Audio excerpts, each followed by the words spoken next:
A paz do Senhor, meus queridos. Deus abençoe a todos. Aqui é o pastor Djalma. Quero gravar aqui mais um conteúdo, de conhecimento bíblico, de verdades espirituais.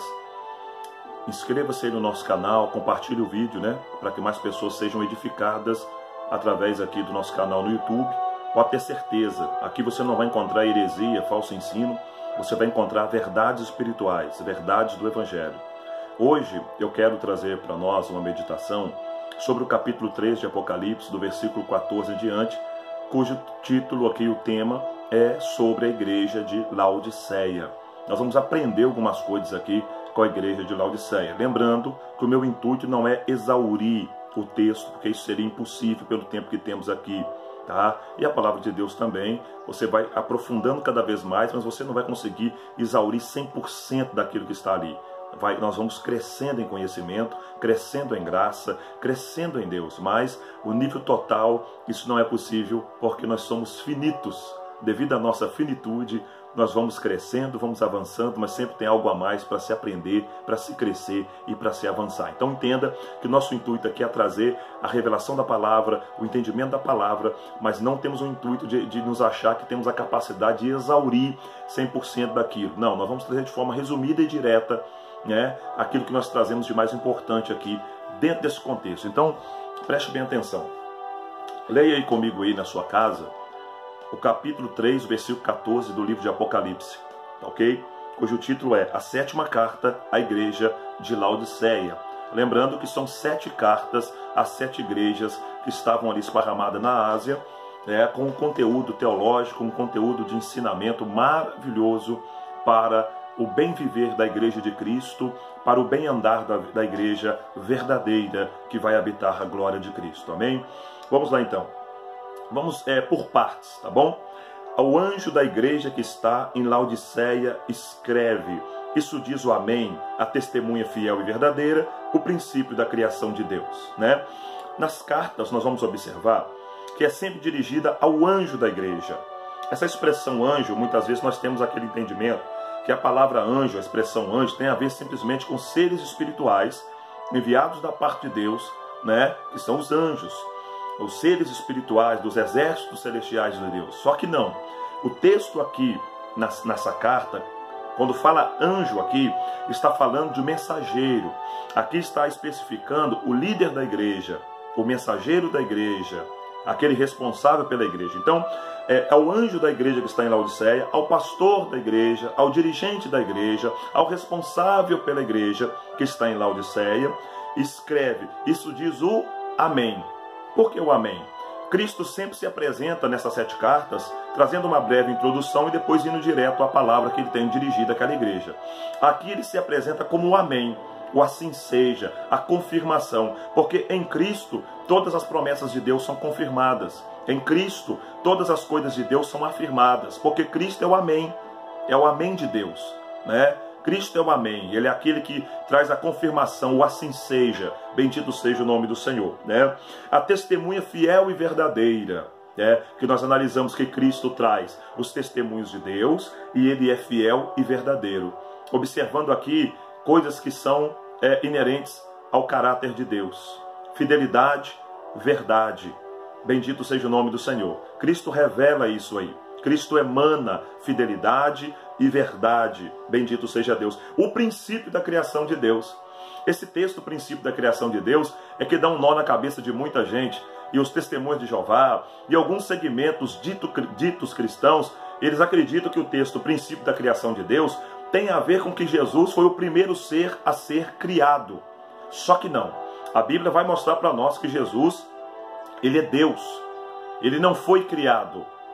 Ele é Deus, eternamente Deus, sempre eternamente Deus. Lá no Evangelho de João, capítulo 1, vai dizer, no princípio era o Verbo estava com Deus e o Verbo era Deus. Todas as coisas foram feitas por ele e sem ele nada do que foi feito se fez. Em 1 João, lá nas epístolas de João, você vai encontrar João dizendo que Cristo é o verdadeiro Deus e a vida eterna. Nós vamos encontrar Jesus se apresentando como alfa e ômega, princípio e o fim, primeiro e derradeiro, e por aí vai. Cristo é eterno, Cristo é eterno, é Senhor, Ele é Deus, Ele é a segunda pessoa da Trindade. Amém? Louvado seja o nome do Senhor. Então ele se apresenta como a criação de Deus, porque Deus cria tudo através de Cristo. Em Cristo tudo foi criado. Por isso ele é o princípio da criação de Deus. Não porque ele foi criado, mas porque ele criou todas as coisas. Ele é Senhor sobre todas as coisas. Bendito seja o nome do Senhor Jesus. O versículo 15, olha que interessante. Eu sei as tuas obras, vírgula. Uma coisa interessante é que Cristo se apresenta à igreja de Laodiceia e se revela a mim e a você, ele dizendo o seguinte: eu sei as tuas obras. Eu conheço vocês. Eu sei quem vocês são. Eu sei o que vocês são diante das pessoas, mas sei o que vocês são quando estão em off, quando ninguém está vendo. Eu conheço os pensamentos de vocês, os sentimentos de vocês, os desejos de vocês, os sonhos de vocês. Eu conheço as virtudes mais lindas que vocês têm, mas conheço também as partes mais obscuras que há dentro de vocês. Então eu conheço as suas obras. Eu sei o que vocês têm feito. Porque diante de Cristo nada se esconde, tudo se revela. Diante de Cristo as pessoas podem esconder das autoridades, da família, dos líderes, mas não conseguem esconder nada daquele que tudo sabe, daquele que tudo entende, daquele que tem o saber sobre tudo. Porque Cristo tem a onisciência, bendito seja o nome do Senhor, e isso quer dizer que ele sabe tudo e que nada pode se esconder dele e que nada pega ele de surpresa. Então ele diz assim: eu sei as tuas obras, que nem és frio, nem quente. Oxalá fores frio ou quente. Jesus olha para aquela igreja, dirigindo aquele pastor, consecutivamente, através do pastor, dirigindo a toda aquela igreja, e ele diz para eles: eu sei as tuas obras, que não és frio, nem quente. Oxalá fores frio ou quente. Quem dera fosses frio ou quente. Olha a situação a qual aquele povo se encontrava. E Cristo então envia uma carta de correção, porque quem ama corrige. E a Bíblia diz que o Senhor corrige e castiga aquele que ele ama. Aquele povo estava numa situação que eles não estavam nem frio na fé e nem quente. Olha o versículo 16. Assim, porque és morno e não és frio nem quente, vomitar-te-ei da minha boca. Eles estavam male-male, mais ou menos, meio termo. E na vida espiritual, nós precisamos ter esse entendimento. Não tem como ir mais ou menos. Não tem como empurrar com a barriga. A vida espiritual, a vida cristã, a vida de salvação, a vida com Deus, é uma vida que precisa ser levada com firmeza, com esforço, com perseverança e com entrega total. Não adianta tentar servir a Deus de qualquer maneira, porque o resultado vai ser perdição eterna. O resultado vai ser castigo eterno. O resultado vai ser uma eternidade separada de Deus. Então o Cristo aqui está dizendo, assim porque és morno e não és frio nem quente, vomitar-te-ei da minha boca. Em outras palavras, Jesus está dizendo para aquela igreja: eu tenho nojo da situação a qual vocês se encontram. Vocês estão com apatia espiritual, mornidão espiritual. Eles estavam conformados espiritualmente. Eles estavam conformados com o mundo. Eles estavam conformados com o sistema. Eles não reagiam mais. Já não tinha mais fervor neles. Já não havia mais paixão espiritual neles. Eles estavam acostumados, religiosos, mornos. E Jesus está dizendo para eles: olha, porque vocês não são nem frio nem quente, eu vou vomitar vocês. Eu vou rejeitar vocês. Eu não vou aceitar vocês. Então essa palavra foi uma palavra muito dura para aquela igreja. E é uma palavra dura para a igreja da agora, para as pessoas do nosso tempo. Porque a palavra de Deus é contemporânea. Ela permanece eternamente. Ela permanece para sempre. Louvado seja o nome do Senhor. Então preste bem atenção nisso aqui. O versículo 17, louvado seja Deus, Cristo continua dizendo e mostrando que ele realmente conhecia as obras daquele povo, que ele realmente conhecia as obras deles. Por quê? Primeiro ele mostra para eles: olha, vocês não são nem frio nem quente, vocês são mornos e essa mornidão me dá enjoo, eu vou vomitar vocês. E ele continua detalhando os problemas daquele povo. Versículo 17. Como dizes, rico sou, estou enriquecido, de nada tenho falta, e não sabes que és um desgraçado, miserável, pobre, cego e nu. Sabe qual era o problema deles? O coração deles estava endurecido. Eles estavam soberbos, eles estavam presunçosos, eles estavam cheios de si mesmos, cheios de achismos. E eles estão dizendo: estamos ricos, de nada temos falta, temos tudo o que precisamos. E chegaram num ponto a qual eles estavam cegos espiritualmente. Já não enxergavam mais o que agradava a Deus e o que desagradava a Deus. Eles estavam tão cegos que estavam vivendo uma vida de desgraça espiritual, de declínio espiritual, de fracasso espiritual, mas estavam declarando que estavam bem. Talvez porque tinham dinheiro, talvez porque a vida financeira estava boa, talvez porque não havia uma perseguição terrível, e eles então pensavam que isso queria dizer que estavam bem. Perderam a sensibilidade espiritual. E o Senhor Jesus está dizendo para eles aqui, ó, como dizes, rico sou, estou enriquecido, de nada tenho falta, e não sabes que és um desgraçado. Desgraçado, prefixo de negatividade, quer dizer desgraçado, sem graça. Vocês estão sem a minha graça, sem o meu favor, sem a minha bênção. Miserável. Pensavam que estavam ricos, mas diante de Deus estavam miseráveis. Pobres, cegos e nus. A vergonha deles estava aparecendo, o pecado deles estava aparecendo, o vexame deles estava aparecendo diante de Deus, e eles estavam tão cegos que não compreendiam isso aí. E aí, a partir do versículo 18, depois que Cristo mostra o diagnóstico da igreja, a situação espiritual da igreja, a mornidão, o declínio, a soberba, a cegueira, a miséria espiritual que a igreja estava, Cristo agora aplica o conselho salvador, o conselho restaurador, porque Cristo ama a cada um de nós, e Ele ama todas as pessoas. E através da sua palavra, primeiro Ele vai mostrar para nós a nossa real situação.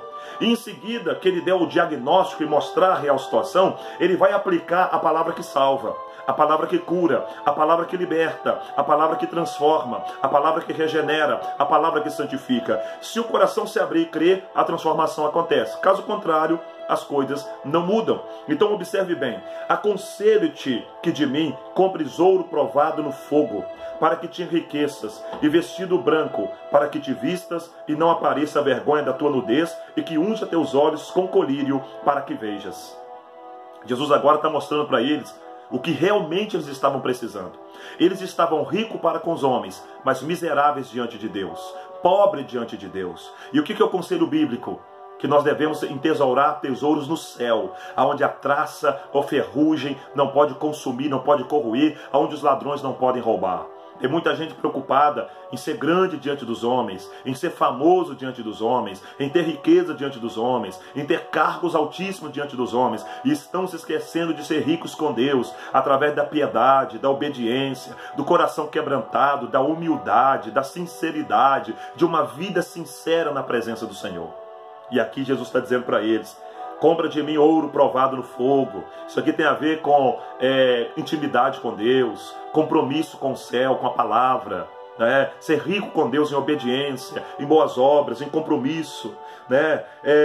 Vestidos brancos para que vistas, porque a vestimenta espiritual daquele povo estava suja, estava rota, estava manchada, e Cristo está dizendo, olha, busca a minha presença, eu quero limpar a veste de vocês, ou melhor, eu quero dar para vocês vestes limpas, vestes que sejam alvas, bendito seja o santo nome do Senhor, para que não apareça a vergonha da sua nudez, e que unja teus olhos com colírio para que vejas. Eles estavam cegos espiritualmente, precisavam voltar a enxergar, eles precisavam voltar a ver verdadeiramente qual é a vontade de Deus, o verdadeiro caminho do céu, o verdadeiro caminho da consagração, da santidade, da pureza, da devoção. Então eles precisavam do colírio do céu. Na verdade, eles precisavam cair de joelhos em arrependimento, chorando, clamando, se humilhando e confessando os seus pecados, confessando as suas culpas, para que alcançasse o ouro do céu, para que recebesse uma nova vestimenta, para que o colírio do Espírito Santo viesse sobre eles e a real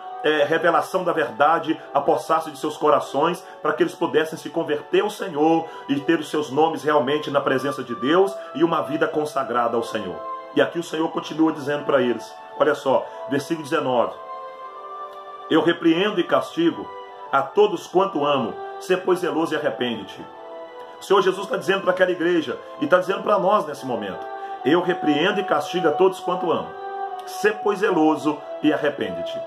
O Senhor envia a correção para nos levar ao arrependimento, e através do arrependimento nos levar a uma conversão que vai culminar em salvação e bênção para a nossa vida. O verdadeiro cristianismo, ele tem que ter arrependimento. A fé verdadeira em Cristo, ou a fé verdadeira no Salvador, ela tem que ser acompanhada de arrependimento e abandono do pecado. Quando verdadeiramente nós estamos em Cristo e Cristo está em nós nós passamos a odiar o que Deus odeia e a amar o que Deus ama. Se isso não acontece na vida de alguém que se diz cristão, essa pessoa não é cristão. E Jesus está dizendo, eu repreendo e castigo a todos quanto amo. Sê, pois, zeloso e arrepende-te. Sê, pois, zeloso e tome uma posição. Sê, pois, zeloso e abandona o pecado. Sê, pois, zeloso e ergue-te na minha presença. Então, o conselho de Cristo é arrependimento. Sem arrependimento, sem essa conversão, não há salvação. O versículo 20 vai dizer para nós, olha o que Jesus está dizendo para aquela igreja. Eis que estou à porta e bato, se alguém ouvir a minha voz e abrir a porta, entrarei em sua casa e com ele cearei e ele comigo. Cristo está dizendo o seguinte, eu estou batendo a porta. Eu estou tentando entrar no meio de vocês. Eu estou tentando entrar no coração de vocês. Eu estou tentando entrar na vida de vocês. Eu estou batendo a porta. Se alguém ouvir a minha voz e abrir a porta, eu vou entrar, vou cear com vocês e vocês comigo.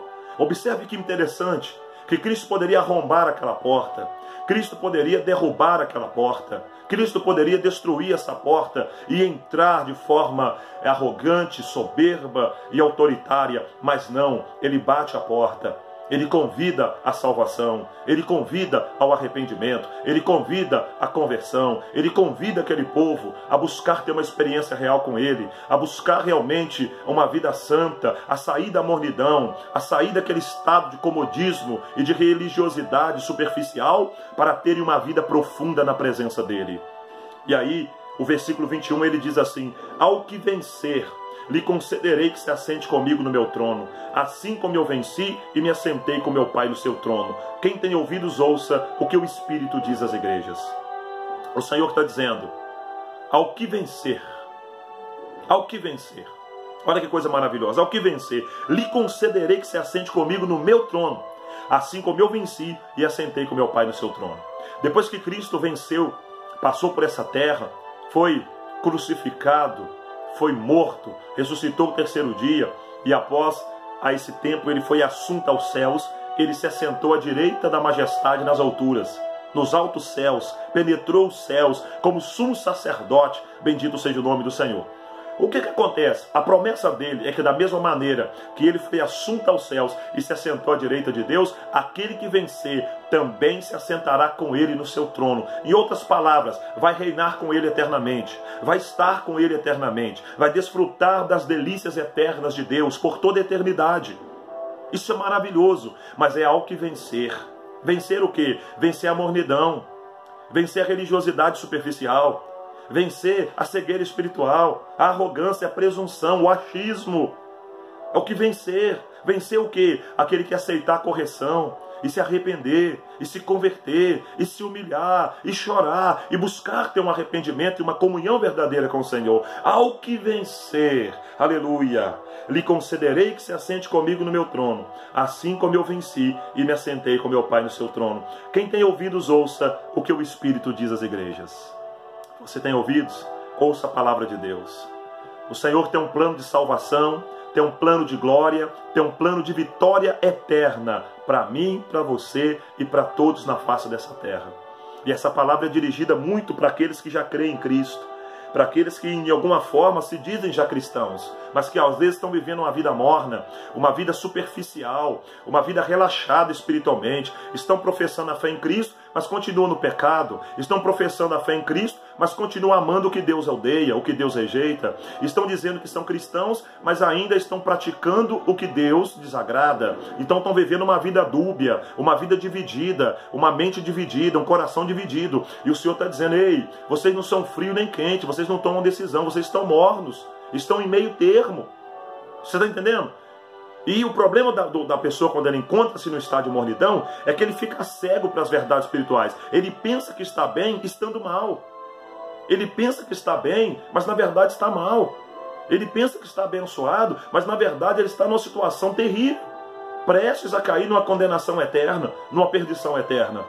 Então que Deus em Cristo Jesus nos ajude, nos abençoe, nos dê graça, para que nós nunca venhamos a viver de forma morna. E se por acaso alguém que está ouvindo esse vídeo se enquadrou, a palavra te incomodou, prostre-se diante do Senhor, clame por Ele, confesse a Ele, busque a Ele, invoque a Ele, e Ele vai renovar tuas forças, Ele vai pingar colírio nos teus olhos, Ele vai te dar vestes brancas, Ele vai te dar ouro provado no fogo, aleluia, bendito seja o nome do Senhor, vai entrar na sua casa, vai cear com você, você vai cear com Ele, e você vai estar preparado para a vinda de Cristo, quando nós vamos subir com Ele para a glória, e vamos nos assentar no trono com Ele, vamos reinar com Ele, vamos desfrutar das maravilhas eternas para Ele, essas maravilhas que Ele conquistou para nós na cruz do Calvário, através do seu sacrifício, através da sua morte, através do seu sangue derramado, através do seu ato ali de levar sobre Ele a nossa condenação, o nosso sofrimento, a nossa culpa naquela rude cruz.